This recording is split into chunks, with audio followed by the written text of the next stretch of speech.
Fala galera, sejam bem-vindos ao episódio 16 do programa Live do Roni.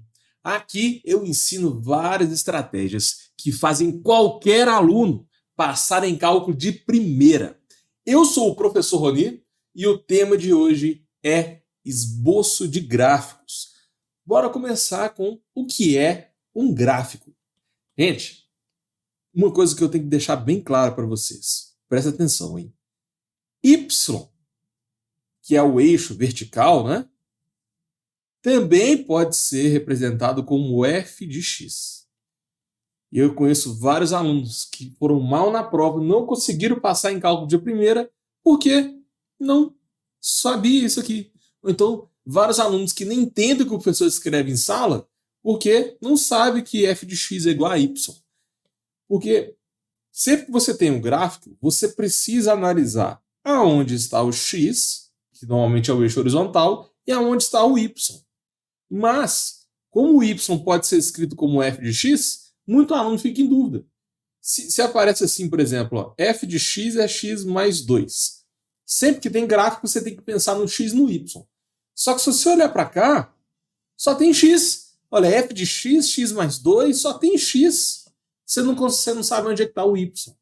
Então, presta atenção. Sempre que aparecer um f de x, você pode substituir ele por y. Você tem que identificar o x e o y para conseguir esboçar o gráfico, beleza? Não erra isso mais, hein? Então, vamos lá. Eu vou explicar alguns tipos aqui de gráficos ou de funções, né? Tem esses dois nomes. Quando a gente fala gráfico, função, f de x, y, normalmente é tudo sinônimo, tá? Cada professor, cada livro passa de um jeito diferente. Eu vou dar alguns exemplos aqui para vocês terem uma noção. Vou começar com um exemplo de gráfico discreto. O que é um gráfico discreto? Galera, num gráfico discreto você não tem várias possibilidades. Você não tem um intervalo de x. Por exemplo, se você tem um intervalo de 0 até 3, você tem infinitas possibilidades aqui dentro. Você pode ter, por exemplo, o 0,11. Você tem também o... Peraí. Eu posso ter também aqui dentro o 1,151. Tem infinitas possibilidades aqui. Quando isso acontece, quando você tem um intervalo que é possível, isso não é um gráfico discreto. No gráfico discreto, é o seguinte. Você tem, por exemplo, um intervalo de 0 a 3. Só que aqui dentro do 3, você tem, por exemplo, o 1 e o 2. Você não tem infinitas possibilidades entre 0 e 3. Você tem alguns pontos específicos. Essa é a principal diferença do gráfico contínuo para o gráfico discreto. O gráfico contínuo, olha só, se você pegar um intervalo de 0 até 3, você não tem apenas o 1 e o 2 nesse intervalo. Você tem infinitas possibilidades, né? Como eu já expliquei. Tem o 0,1, aqui também tem o 0,13, tem, sei lá, 2,57, tem infinitos números entre 0 e 3. E todos esses infinitos números que estão entre 0 e 3 podem fazer parte da função. Então essa é a principal diferença entre gráfico contínuo e gráfico discreto. E para você passar em cálculo de primeira, tem que saber muito bem essa diferença, tá? Presta atenção. Quando a gente tem um gráfico discreto, o gráfico é representado por pontos. Tá vendo esses pontos aqui que eu coloquei em roxo? São pontos separados um do outro. Ok? Se você pegar, por exemplo, o x é menos 2, depois o x é menos 1. O que existe entre menos 2 e 1 nesse intervalo aqui? Ó? Não tem nada. Então é como se o gráfico saltasse. Você tem aqui esse ponto, depois ele pula para o menos 2, para o menos 1, né? Esse ponto aqui, o x é menos 2, aí ele pula para o menos 1, depois pula para o 0, pula para o 1, pula para o 2. Existem vários buracos no gráfico. Então essa é a principal característica de um gráfico discreto. Agora, quando o gráfico é contínuo, não tem esses saltos.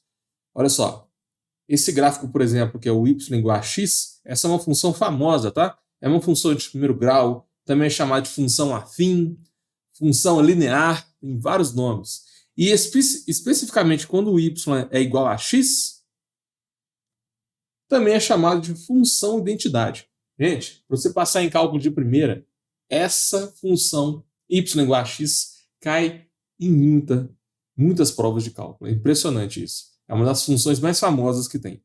Então, qual que é a principal característica dessa função? O x é igual a y. Então, se o x é 1, o y também é 1.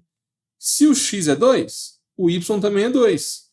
Se o x é 3, o y também é 3. Mas olha só, se os pontos fossem apenas 1, 2 e 3, aí você não precisava de representar como uma reta.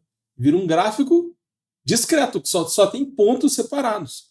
Mas quando você representa numa reta completa, o que significa isso?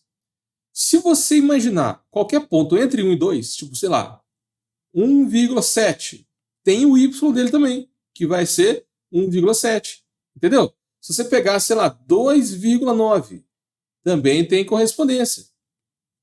Aqui também é 2,9.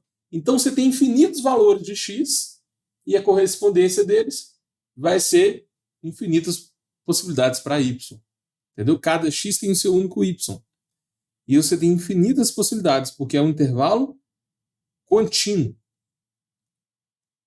Se a gente tem aqui entre 1 e 3, tem infinitas possibilidades que você pode selecionar aqui dentro, entre 1 e 3, e para cada valor de x você vai ter um valor de y.